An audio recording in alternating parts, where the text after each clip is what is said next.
She thought the worst thing that could happen on a Tuesday night was running out of decaf. Nora Callahan was wrong. It was 2:47 inches the morning when the front door of the Starlight Grill swung open hard enough to rattle the bells off their hook. Nora looked up from the counter she'd been wiping down for the 4th time that hour. The diner was empty except for a long-haul trucker asleep in the back booth, snoring with his face pressed against a laminated menu. The overnight shift had a way of stretching time into something elastic and unkind, and Nora had long since stopped fighting it. She was 34 years old, 280 pounds, and invisible by design. Her uniform, a pale blue polyester dress with white trim that had seen better decades, pulled tight across her broad back and strained at the seams of her hips. The wide waistband of her apron cut into the soft roll of her belly. Her thick thighs chafed when she walked, and her ankles ached by hour 6 of every shift. She'd worked the graveyard rotation at the Starlight for 11 years.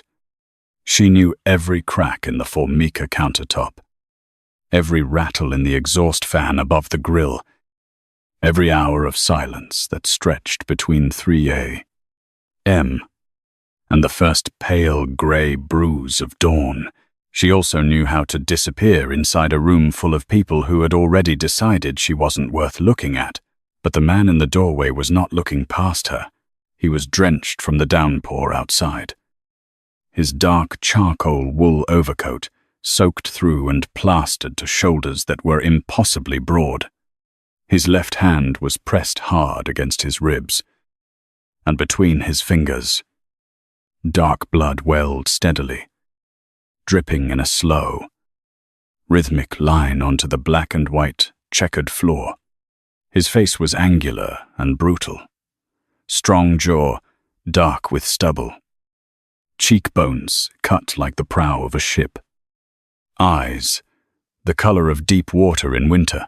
He was lean in the way that men who never stop moving are lean, battered, older than she remembered from television. But Nora Callahan had an excellent memory. Her voice died somewhere behind her teeth. The rag she was holding hit the counter without a sound. She had seen this man's funeral. Dante Carvello, head of the Carvello crime organization, the most feared and most powerful mob boss between the Mississippi and the Atlantic seaboard, had been killed 7 months ago when his private SUV detonated on the Meridian Expressway during the morning commute. The explosion had been spectacular and total. Local news had run the footage for 2 weeks straight. His organization had held a closed-casket funeral at St. Augustine's Cathedral. 3,000 people attended. The mayor sent flowers, and yet, here he was, bleeding onto her floor, locking the front door behind him with a sharp, deliberate click, and flipping the neon open sign to dark. "You're Nora." Started. "I know who I am." His voice was low and fractured, like gravel settling after an avalanche. He moved to the counter with the careful, grinding effort of a man fighting his own body for every step. He reached into the interior pocket of his coat with his free hand and placed a matte black pistol on the countertop. Not aimed at her, just set down. An exhausted gesture, a surrender to the floor, rather than a threat against the ceiling. "I need the first aid kit under the register," he said. "And I need coffee. Black. And I need you to tell me what you heard." Nora didn't move. "You were at the Meridian Club," Dante said quietly, his cold blue eyes fixed on her face with the unnerving precision of a man who had survived on observation alone. 8 months ago. November. You were working a catering drop-off. Her stomach dropped. The loading dock on Forsyth Street. He continued, his voice dropping further. "You were carrying trays. They wouldn't let you in through the service entrance. You went around back. You hid behind the industrial compactor on the south wall." Nora's back was already pressed against the commercial coffee machine. Her heart was slamming so hard she could feel it in her back teeth. "I don't know what you're talking about," she said. The words were automatic, rehearsed in her own mind 100 times over 7 months. Late at night, when the secret she was carrying got so heavy, it felt like drowning. "Yes, you do." He winced sharply, his jaw clenching, and his hand pressed harder against the wound in his side. "I was on the fire escape. 3rd floor. Northeast corner. I was out there every night after 10. I saw you come around the back. I saw you stop when the rear door opened. I saw Marcus Dren come out." Nora's breath left her lungs in one silent, devastating exhale. Marcus Dren. The name alone made her cold. Marcus Dren was Dante Carvello's second in command. His underboss, the man who had stood at the front of the church at Dante's funeral and wept with the convincing grief of a man who had loved him like a brother. Marcus Dren, who had immediately and efficiently assumed control of the Carvello organization within 72 hours of his boss's death. Marcus Dren, who had come out through the rear door of the Meridian Club on a November night into the narrow alleyway where Nora Callahan was catching her breath behind a rusted compressor. Marcus Dren, who had handed a thick envelope to a man with a deep, ragged burn scar that ran from below his left ear all the way to the hollow of his collarbone. "I didn't hear everything," Dante said carefully, watching her face with that relentless, analytical focus. "I saw the exchange. I saw the envelope. I saw the man. But I was too far above to hear the words." He shifted his weight, his teeth gritting against the pain. "The next morning, my car went up. I managed to get out 40 seconds before ignition. I left someone else in the driver's seat. Then I went underground, and I started looking." His eyes locked onto hers. 7 months later, "Marcus's cleaners put a bullet in my side tonight on the waterfront. I lost them in the warehouse district. Then I saw your lights." He nodded toward the diner window. "I need what you heard." "Nora." She hadn't told him her name. "Your name tag," he said quietly, reading her face. Left side. She looked down. "Nora." In blocky black letters on a plastic pin she'd worn so long she'd stopped seeing it. "If I tell you," she started. "If you don't," Dante interrupted. "I bleed out on this floor by 4 a.m. And when Marcus's people track my blood trail here, they will burn this building down with you inside it. You've been carrying a secret that could get you killed for 7 months. Nora, the only question is whether you carry it alone or you let me help you survive it." The trucker in the back booth shifted, muttered something unintelligible, and resumed, snoring. Nora looked at him, looked at the gun on the counter, looked at the blood pooling slowly on her floor.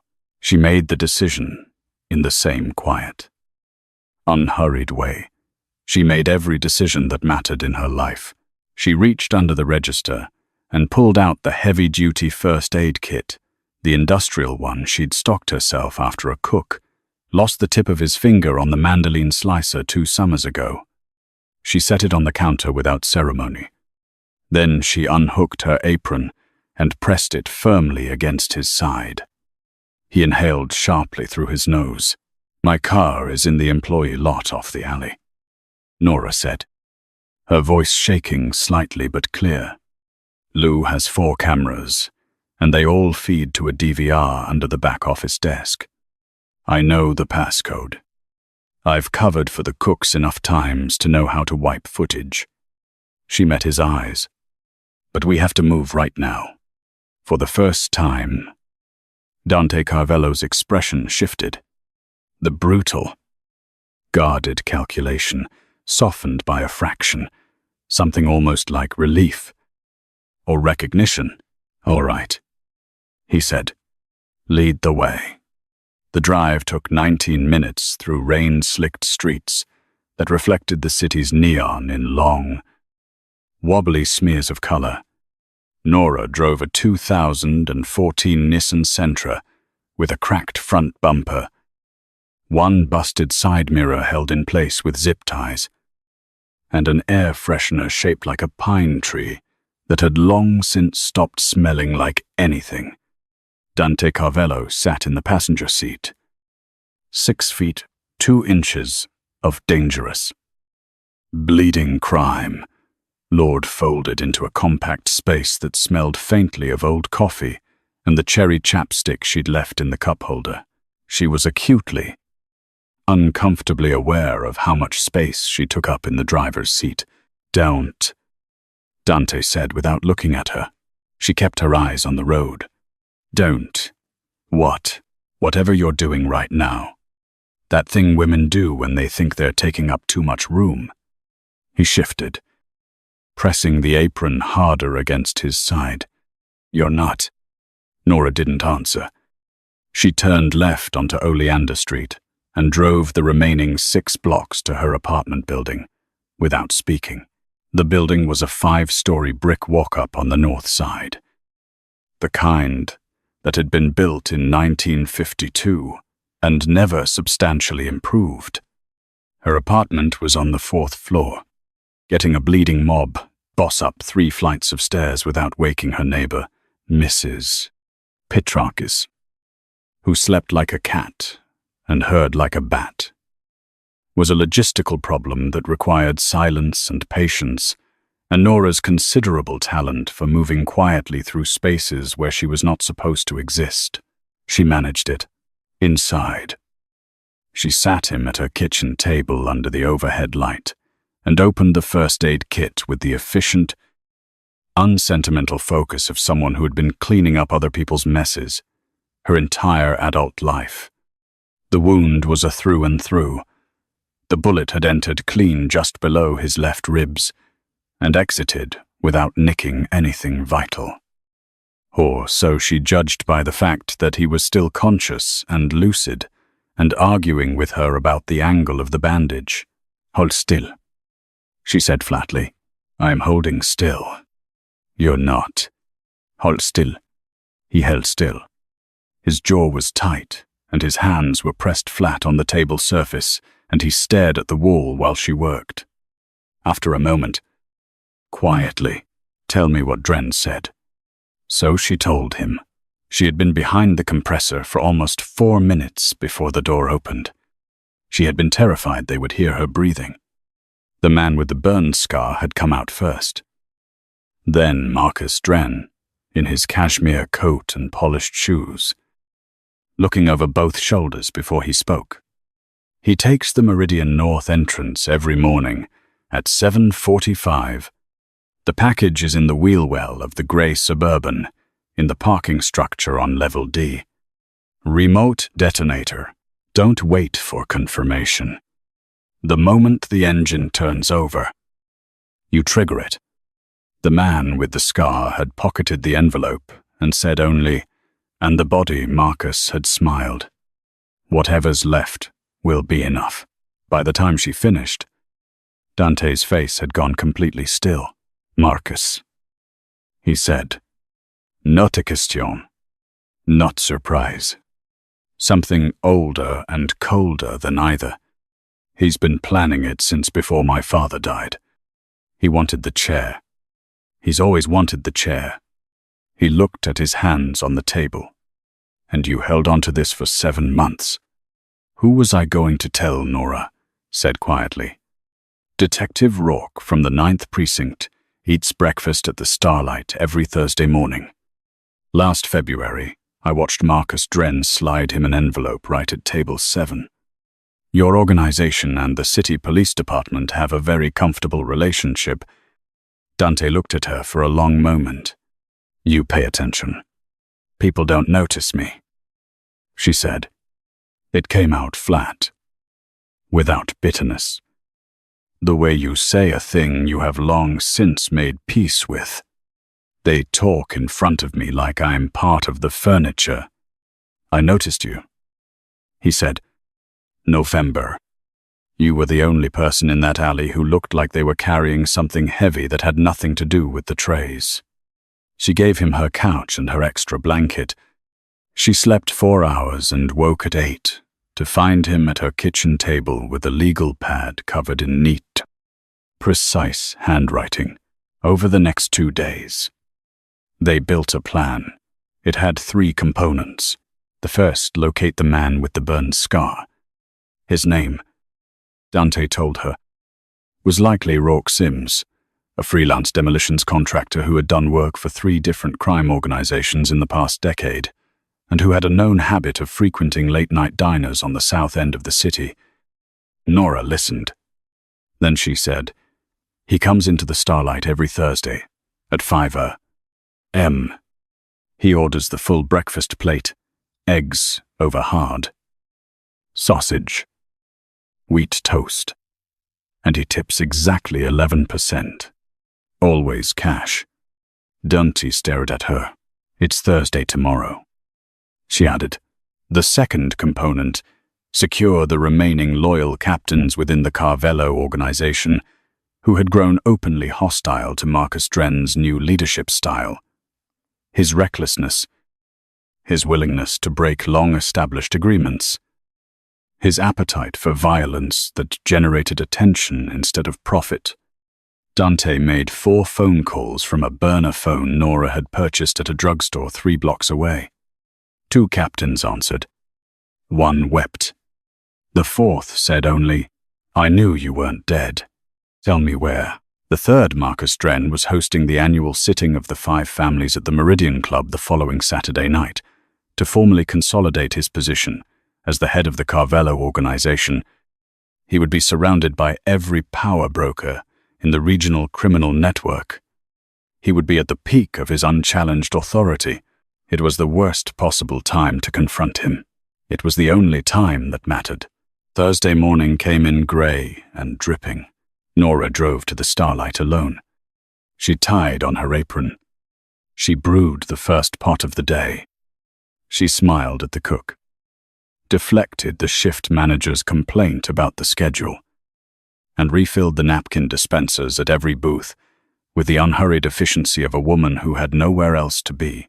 At 4:58 m. The bell above the door chimed. Rourke Sims walked in.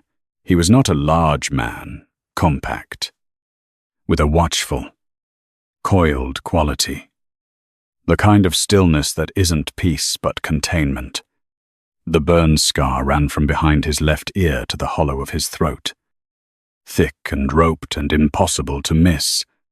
He sat at the counter, 3rd stool from the left, and ordered the full breakfast plate without looking at the menu. Nora brought his coffee. She refilled it twice. She was polite and efficient and entirely invisible. At 5:20 m. When the cook went to the walk-in for more eggs, and the only other customer was a woman in scrubs absorbed in her phone, the back door of the Starlight opened. Rourke Sims had time to register the change in air pressure before Dante Carvello's hand closed on the back of his neck.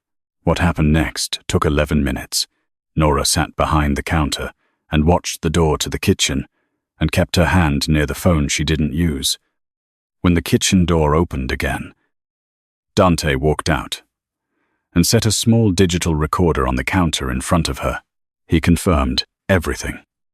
Dante said. His voice was entirely level. Amount. Method. Timeline. Instruction. All of it in Dren's own words. Relayed back through Sims. He picked up the coffee she slid toward him without being asked. He also gave us 2 additional names. People inside the organization who knew and said nothing. Nora nodded. She refilled his coffee. Then she picked up her car keys from under the counter. Saturday, she said.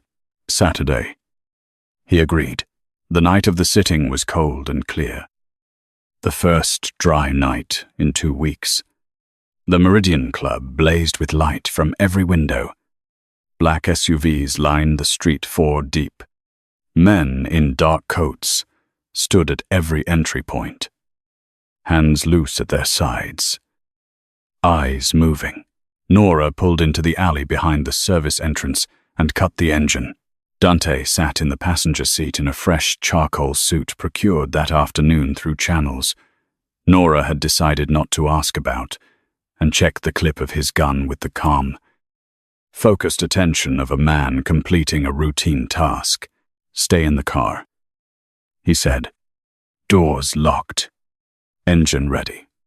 If I'm not out in 20 minutes, I'll be here," Nora said. He turned to look at her. Really look at her. The way he had been looking at her for 3 days, like she was a specific person. A particular and irreplaceable one. In a world that had spent 11 years treating her like a placeholder, he took her face in both hands, careful and deliberate, and kissed her once hard and certain. The kind of kiss that isn't a question. "I'll be back," he said. He got out of the car and walked into the dark, inside the VIP level of the Meridian Club. Crystal glasses caught the chandelier light. Marcus Dren stood at the head of the long table in a white dinner jacket. A glass of champagne raised. His handsome face flushed with the particular euphoria of a man who believes he has finally won to the future of this organization. Marcus said, his voice resonant with practiced warmth. "To what we build from here. To what you took," said a voice from the doorway. The room stopped. Dante Carvello stood in the archway, alive, unhurt, radiating the specific, undeniable authority of a man who has returned from a place you thought he could never come back from. His gun was raised and steady. His eyes were fixed on Marcus Dren with a cold, absolute focus. The recorder hit the center of the table with a sharp crack. Rourke Sims' voice filled the room, precise, terrified, and complete. Marcus Dren's face went the color of old chalk. He reached for the gun inside his jacket. Old instinct, desperate reflex. Dante had been watching for it for 7 months. The single shot was clean. Marcus Dren collapsed backward. Taking a chair and a champagne, stand down with him in a crash of crystal and noise. The room was silent. Dante lowered his weapon and looked at the heads of the 5 assembled families, men who had sat at tables with his father, who had built agreements over decades, who had watched Marcus Dren's reckless ambition with growing private unease. "The organization is mine," he said. "If anyone in this room disagrees, now is the time." No one moved. No one spoke. The heads of the 5 families lowered their eyes. He came out the service door at 19 minutes past the hour. Nora saw him cross the alley in the headlights, and something in her chest unclenched for the first time in 7 months. He got in the passenger seat. He sat for a moment without speaking, looking at the roof of the car. "It's done," he said. "Okay," said Nora. He reached across the center console and took her hand her wide, rough, work-scarred hand, and held it like it was the most important thing he was currently in contact with. "You're going back to your life now," she said. It came out steadier than she felt. "Back to all of it." "Yes," he said. "Then you're part of my life now." "Nora, that's not a question or a negotiation. That's a fact." She turned to look at him. "I'm a waitress," she said. "I'm fat, and I work a graveyard shift in a diner that smells like burnt coffee. I am nobody's idea of you are the only person in this city," Dante said, his voice low and precise, and entirely serious, who saw the truth, held on to it when it would have been safer to forget it, and then walked into the dark anyway. That is not nobody. He turned toward her in the cramped seat, cupping her face with one hand. You are extraordinary, and I am not a man who uses that word. Nora Callahan had been invisible for 34 years. She had learned to take up less space, to move quietly, to exist at the margins of rooms where no one was looking for her. She had made peace with it, or told herself she had, in the long, empty hours between 3 and 6 a.m., when the diner was silent and the city outside didn't know she existed. She felt Dante's hand against her face, and she understood, with a clarity that was almost physical, that she was being seen fully, specifically, without reduction. She leaned into it. She stopped taking up less space. For the first time in 34 years, Nora Callahan let herself be exactly as large and real and present as she had always actually been, and the most dangerous man in the city held her like she was the thing he had been guarding all along.